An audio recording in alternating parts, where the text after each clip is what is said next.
Dear class, welcome to the next lecture of Solid State Physics 1. Class आज का lecture बहुत ही important है काफ़ी सारी सेंसेस में, क्योंकि इससे एक तो जो अभी आपको स्पेसिफिक हीट है सॉलिड की उसका कॉन्सेप्ट क्लियर होगा, और उसके अलावा इससे पहले भी हमने क्योंकि दो मॉडल स्पेसिफिक हीट के पढ़ चुके हैं, जिसमें एक क्लासिकल थ्योरी था और एक आइंस्टाइन की थ्योरी थी, और उसमें जो कॉन्फ्लिक्ट्स आए थे क्योंकि एक्सपेरिमेंटल कर्व्स जो हैं स्पेसिफिक हीट की वो ट्यूब के प्रोपोर्शनल देखी गई थी, लेकिन क्लासिकल रिज़ल्ट और आइंस्टाइन के रिज़ल्ट हमें कुछ और ही बताते थे। तो जिसकी वजह से लो टेम्परेचर्स के ऊपर कुछ कॉन्फ्लिक्ट्स अराइज हो गए थे कि ये थ्योरीज तो ठीक हैं बट दे आर नॉट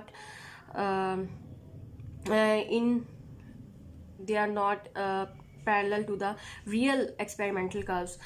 तो अब ये जो है यहाँ पे ये बहुत इम्पॉर्टेंट आज की थ्योरी इस वजह से भी इम्पॉर्टेंट है क्योंकि इसने वो कॉन्फ्लिक्ट्स रिजॉल्व कर दिए, ठीक है।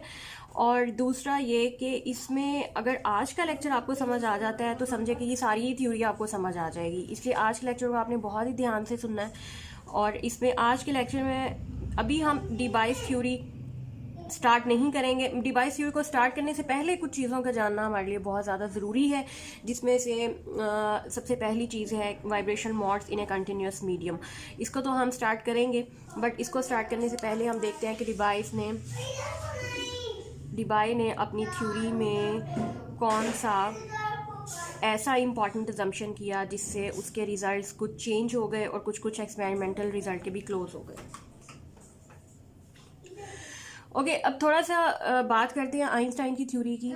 आइंस्टाइन ने जो स्पेसिफिक हीट की थ्योरी दी है उसमें उसने ये अजम्पशन ली कि जो एटॉमिक ऑक्सीलेटर्स सॉलिड के अंदर एटम्स जो हैं वो एटॉमिक ऑक्सीलेटर्स की तरह बिहेव करते हैं, और इन एटॉमिक ऑक्सीलेटर्स में क्या होता है कि ये क्वांटाइज फ्रीक्वेंसी होती है, ठीक है। ये आइंस्टाइन की थ्योरी थी जिसके ऊपर हमने स्पेसिफिक हीट कैलकुलेट की।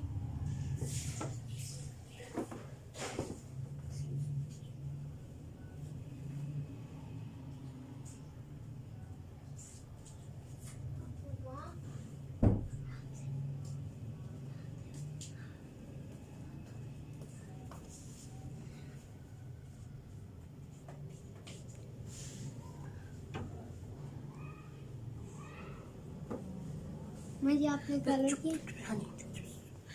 तो अच्छा, आइंस्टाइन की मैं आप लोगों को बात जो है थ्योरी की असम्पशन बता रही थी कि सॉरी फॉर इंटरप्शन, कि आइंस्टाइन ने क्योंकि ये अज्यूम किया कि हमारे पास जो एटॉमिक ऑक्सीलेटर्स हैं सॉलिड में लाइक दिस इस तरह से प्लेस होते हैं कि वो एटॉमिक ऑक्सीलेटर्स की तरह बिहेव करते हैं और ऑक्सीलेट करते हैं विद ए क्वांटाइज फ्रीक्वेंसी। अगर उसकी फ्रीक्वेंसी को हम देखें या एनर्जी देखें तो वो E is equal to h nu की टर्म्स में क्वांटाइज थी, जिसमें कि फ्रीक्वेंसी भी जाहिर सी बात है एक क्वांटाइज फ्रीक्वेंसी थी।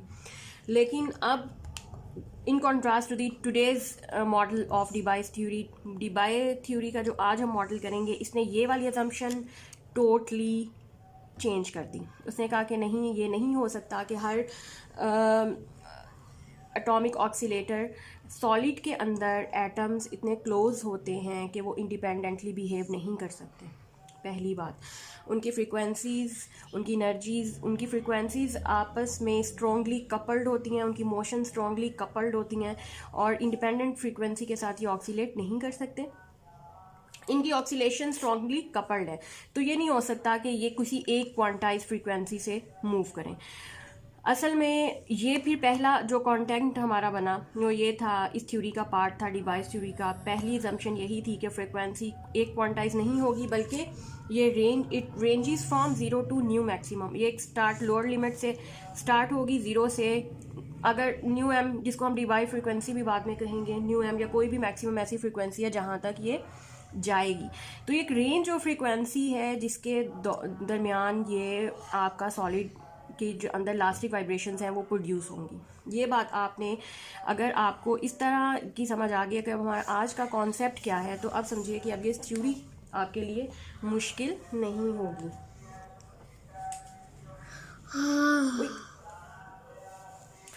तो आज का हमारा topic he device theory of specific heat है।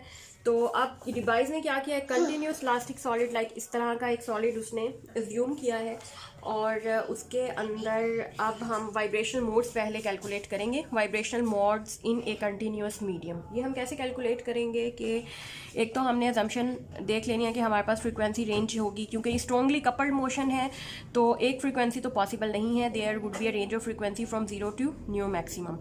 अब इस फ्रीक्वेंसी को कैलकुलेट करने के लिए और इसकी रेंज को, और अब फ्रीक्वेंसी अगर इतनी है तो अब यहाँ पे कुछ मोड्स ऑफ वाइब्रेशंस भी होंगे, जो कि अगर आप समझना चाहें तो लेट्स कंसीडर करें आपके पास एक स्ट्रेच स्ट्रिंग है लाइक दिस, इस तरह की of length L।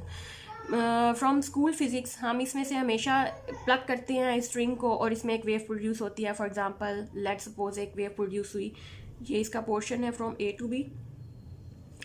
Wave originate होती है और वो A से B की तरफ लेट सपोज कि वो ट्रैवल करती है, ठीक है।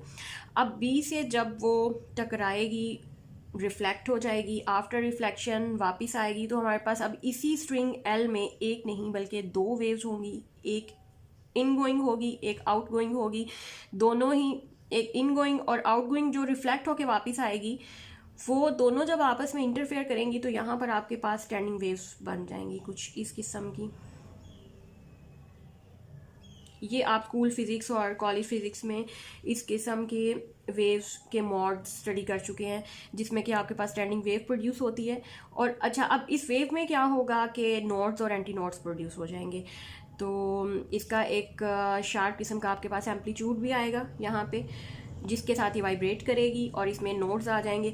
अब इसी तरह के ही अजम्पशंस हमने अपने सॉलिड के लिए कि जो इलास्टिक वेव्स हैं उनमें भी different nodes of vibration produce होंगे, different modes of vibration produce होंगे। अब डिवाइस थ्योरी स्पेसिफिक हीट तक जाने से पहले हमें क्योंकि एनर्जी चाहिए, और एनर्जी, टोटल एनर्जी कैलकुलेट करने के लिए हमें उन्हीं स्पेसिफिक मोड्स ऑफ ऑक्सीलेशन की ज़रूरत पड़ेगी, क्योंकि उसके साथ हमने फ्रिक्वेंसी को भी कैलकुलेट करना है। तो अब हम आइए सबसे पहले हम देखते हैं कि हम ये मोड्स ऑफ वाइब्रेशन या मोड्स ऑफ ऑक्सीलेशंस हम कैसे कैलकुलेट करेंगे हम अपनी इलास्टिक सॉलिड में। तो इसके लिए ये वेव तो हम इसी तरह की कंसीडर करेंगे, और अगर इसी तरह की वेव आप कंसीडर कर रहे हैं तो इसकी एक इक्वेशन आप देखते आए हैं कि वेव इक्वेशन आप partial 2u over in one dimension, partial 2u over partial x square equals to 1 over C S square partial 2u over partial t square. अच्छा, where u is a displacement जो भी आपका यहाँ पे wave का बनेगा, c velocity of इसके अंदर जो वेव की वेलोसिटी होगी, ठीक है। तो s तो सॉलिड को रिप्रेजेंट करता है, तो इसलिए टाइम के साथ जैसे प्रोपेगेट करेगी। तो ये आपकी वेव इक्वेशन मैंने वन डायमेंशन में लिखी है, और you are well familiar with this solution. अगर इसका सोल्यूशन हम देखें जो कि हम पढ़ते भी आए हैं, यहाँ पे मैं लिख रही हूँ direct u of xt।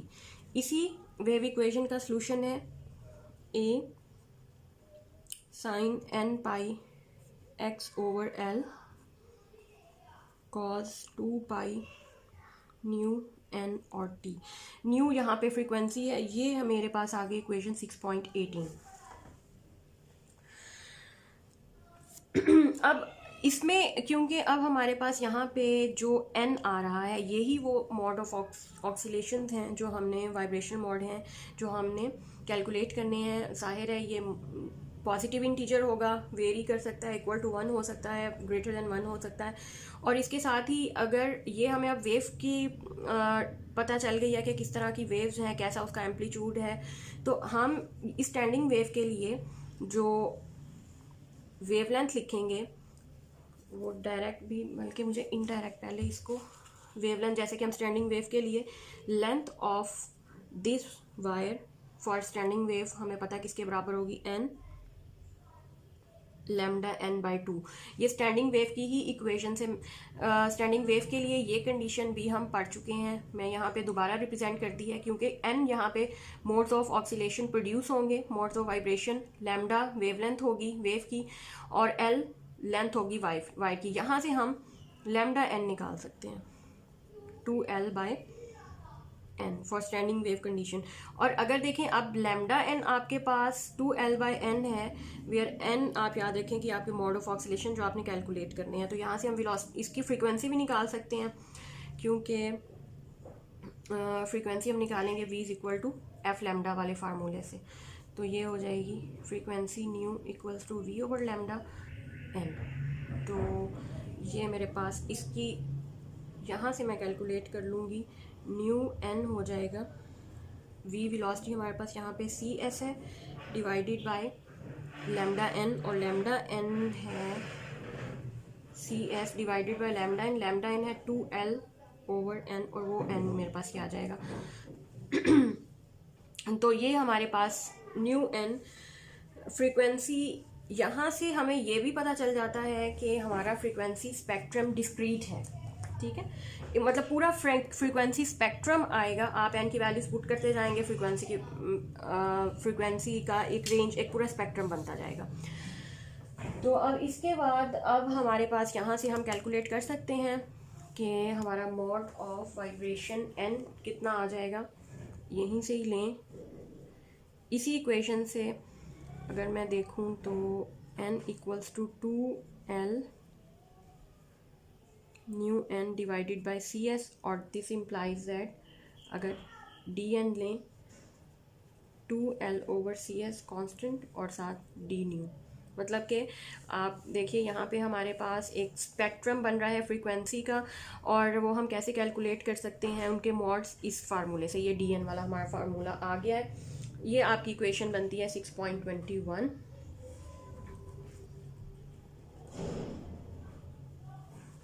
The number of frequency range, the number of possible modes of vibration in the frequency range d nu। अच्छा, अब ये हमारे पास आ गया number of modes of vibration in the frequency range d nu। अच्छा, अब ये मैं race कर देती हूँ क्योंकि अब हम नेक्स्ट स्टेप की तरफ चलते हैं। तो अब ये चीज़ें मेरा ख्याल आपको अच्छे तरीके से, जो मैं पॉइंट समझाना चाह रही थी वो आपको, अगर नहीं भी समझ आया, आप इस वीडियो को शुरू से 1-2 बार देखें तो आपको ये पॉइंट समझ में आ जाएंगे। अब इन चीज़ों की हमें ज़रूरत नहीं है, मैं इसको इरेज कर देती हूँ। और अब चलते हैं हमारे नेक्स्ट स्टेप की तरफ। हमारे पास mode of vibration in terms of frequencies आ चुके हैं, इक्वेशन 6.21। और अब अगर मैं इसी एनालिसिस को 3 डायमेंशन में, पहले मैंने 1 डायमेंशन वेव के लिए वेव इक्वेशन लिखी थी, अब अगर मैं 3 डायमेंशन के लिए लिखूँ तो वो इक्वेशन मेरे पास होगी partial 2u partial x square plus partial 2u partial y square plus partial 2u partial z square 1 over C S square. कुछ भी नहीं नया नहीं हुआ, सिर्फ ये कि वेव इक्वेशन मैंने 3 डायमेंशन में लिखी है, बाकी ये सारा कुछ वही है, ठीक है।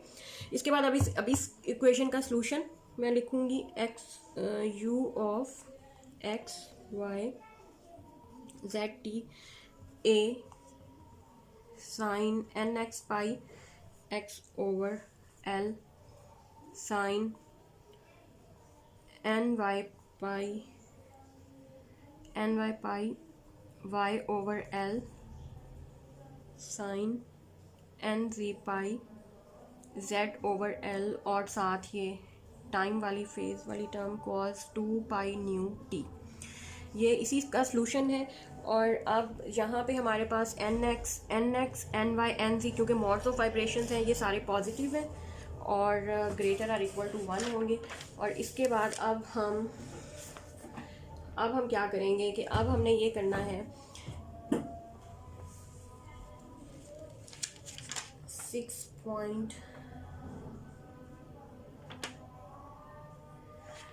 हम इसका डेरिवेटिव लेंगे और इसको हम पुट करेंगे इक्वेशन 6.22 में। इसमें नाम दे देती हूँ कि ये इक्वेशन 6.23 है, दिस इज 6.22। अब क्योंकि इसमें वैल्यूज पुट करनी है हमने, इसमें हमें क्या चाहिए, हमें ये x y z के अलग अलग से डेरिवेटिव्स चाहिए, t का भी डेरिवेटिव चाहिए, और ये हम सारे इसके अंदर पुट करेंगे। एक सेकेंड,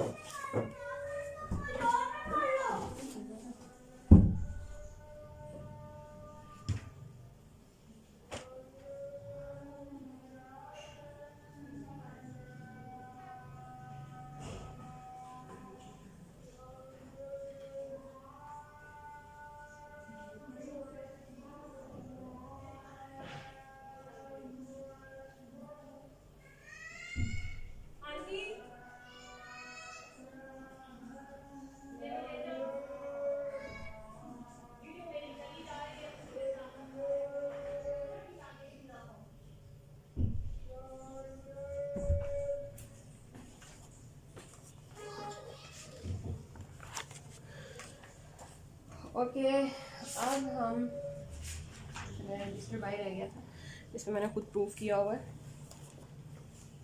और इसके साथ हम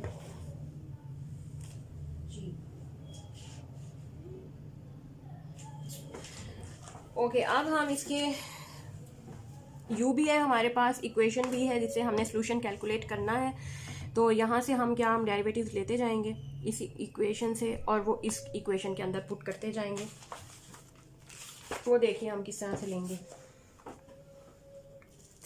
फॉर एग्जांपल पार्शल, आपने विद रिस्पेक्ट टू टी भी इसका डेरिवेटिव लेना है, फिर उसके बाद पार्शल यू और पार्शल एक्स और ये सारे। For example with respect to t पहले लेते हैं, तो ये आ जाएगा partial u over partial T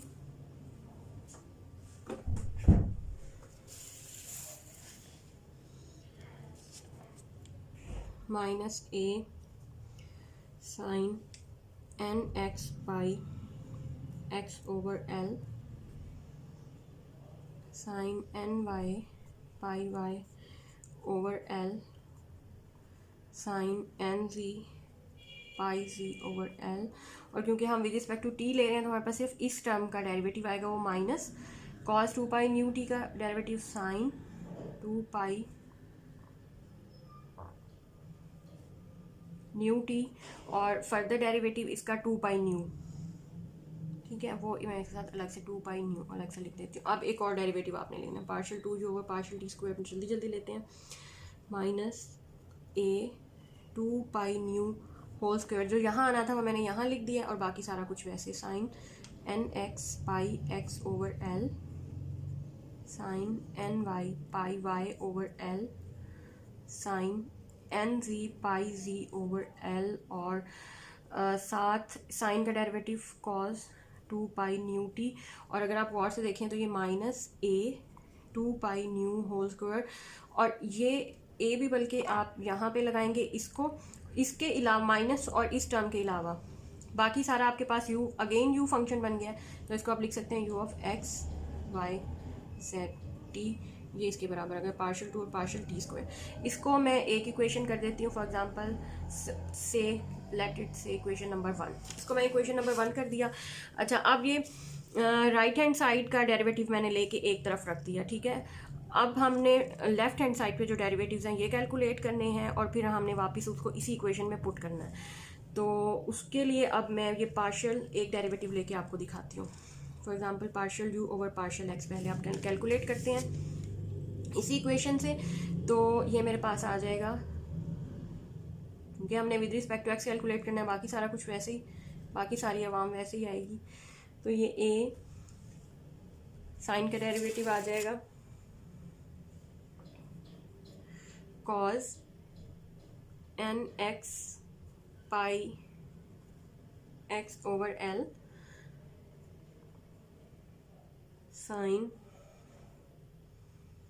N y pi y over l और sine n z pi z over l, ठीक है। ये सारा कुछ वैसे आ गया। ये हमारे पास डेरिवेटिव था, इसका फर्दर डेरिवेटिव लेंगे वो आ जाएगा n x pi over l, ठीक है, ये कहा जाएगा। और अगला जब आप सेकंड डेरिवेटिव लेंगे, आपको नज़र आ रहा है ना, बहुत ज़्यादा नीचे तो नहीं हो रहा, हाँ जी नज़र आ रहा है, partial 2 you over partial x square जब इसका करेंगे तो ये आ जाएगा माइनस कॉस का डेरिवेटिव अब आएगा आपके पास minus sine n x pi x over l, और ए, और ये अब स्क्वायर के साथ आएगा n x pi over l square, और ये वाली बाकी सारी अवाम इसके साथ वैसे ही आ जाएगी।